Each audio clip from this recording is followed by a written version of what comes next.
They're breasts. They're not me.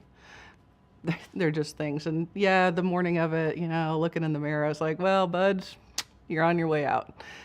And you'll never give me cancer, ever.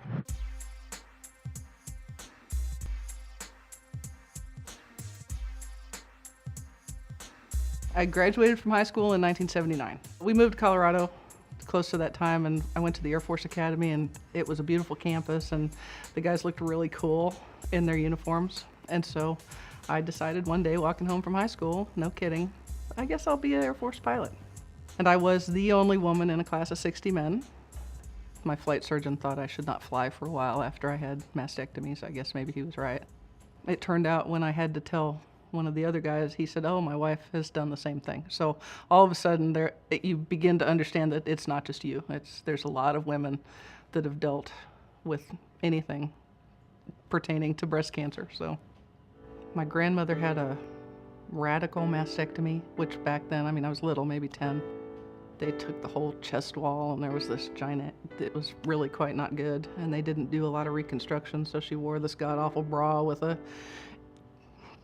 form thing in it, and it just wasn't good. But my mom, when she had it, she had to do the radiation and the chemo before she could do the full reconstruction. But she had it done, and she looks great. And she's 75 and still here, so it's all been successful.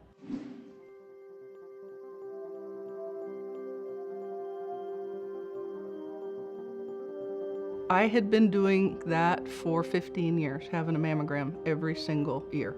And every single year, it seemed like, well, we'd like you to come back. We'd like to do an ultrasound. We see a little something. 1 year I had a biopsy, I had to have a lumpectomy, and every year it was something. So it seemed like I spent my whole life getting ready to have a mammogram, or waiting to have the follow-up from the mammogram, or waiting for somebody to tell me what they'd found.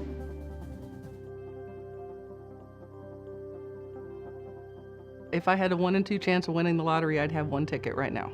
And when Jenny told me that, over the phone at 7 o'clock at night, the only doctor I've ever had that called me at 7 o'clock at night because she knew I would want to know something, we talked about it, and I said, well, what if I told you I just wanted to get rid of them? She said, well, I wouldn't argue with you, and we'll work it out. My husband rocked during the process. He was absolutely amazing. He stayed at the hospital for the 2 or 3 days I was there. He slept there. He dealt with things that most husbands shouldn't have to deal with their wives, and he handled it he was awesome. I did have a carriage accident several days after Diane finished her artistry on my nipples. I don't think her plan was for me to go drive my horse with bandages, because she had been pretty adamant that I needed to be really careful with the nipples because they can be, pushed back in or something, scrubbed off, I don't know. And so the paramedics come rushing up to me, and I'm saying, don't touch my boobs, don't touch my boobs. And they're looking at me like, didn't you have a carriage accident and you broke your leg? Why would we touch? Just don't touch my boobs. I had surgery, don't touch my boobs. So yeah, I'm sure I was the boob lady. I actually had a little bigger rack, if you will, than I had before I started, because Diane was good. I said, what would you think about going up a cup size? And she said, I think that would be good. And so she did. And so, it's good. And they fill out clothes all right. And I don't have to wear a bra much, which is nice. And I never have to have another mammogram again, ever. So that's a good thing.